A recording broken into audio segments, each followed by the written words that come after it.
بسم الله الرحمن الرحيم. أعزائي أحبائي مجتمع الزمالك الجميل، أهلا ومرحبا بحضراتكم ولقاء متجدد في قناتكم المحبوبة في مليان مع يحيى والحديدي وإخوان.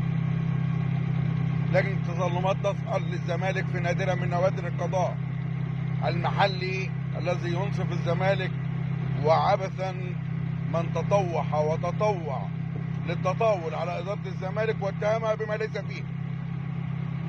المستشار عادل جليل عادل الشرباجي رئيس لجنة التظلمات يعلن عن سليم إجراءات نادي الزمالك وخطواته وخطأ اتحاد الكرة وعناده في عدم قيد اللاعبين وإلزام اتحاد الكرة بتصليح الخطأ وعودة الحق لمستحقيه.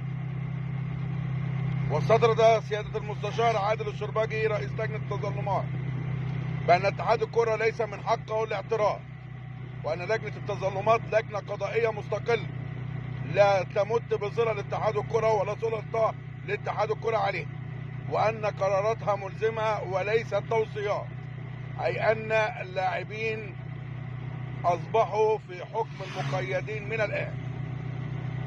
ويسعى الزمالك حاليا لقيد اللاعبين إفريقيا وانضمامهم إلى قائمة لقاء الترجي، وهنا لابد من مجموعة من التساؤلات إلى بعضهم ولن نذكرهم بالاسم.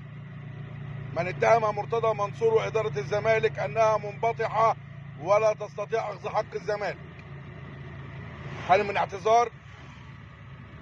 من قال على مرتضى منصور لا يستطيع الفوز بأي معركة رياضية كانت أو قضائية، هل من اعتذار؟ هل من أدبيات الاعتذار؟ من قال أن الزمالك على خطأ واتحاد الكرة سليم وموقفه سليم 100%، هل من اعتذار؟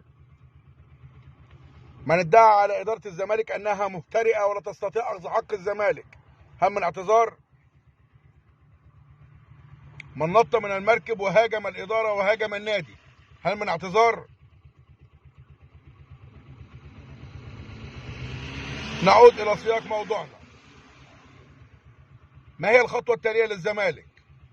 هل سيعود بتعويض على اتحاد الكرة في الغبن الذي تعرض ليه وتحميل اتحاد الكرة مسؤولية هزيمة لقاءين، واحدة في الدوري وواحدة في أفريقيا، أم يكتفي بالهدوء كما وعد مرتضى منصور سابقا؟ هل يشكو اتحاد الكرة في الاتحاد الدولي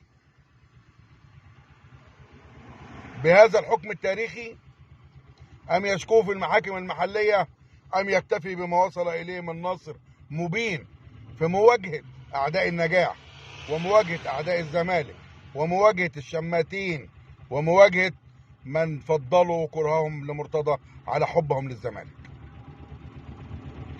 لا أشخصن الأمور ولا أتحدث عن أناس بعينهم، ولكن أتحدث عن من طالبناهم بحب الزمالك أن يغلب كرههم لمرتضى منصور وإدارته.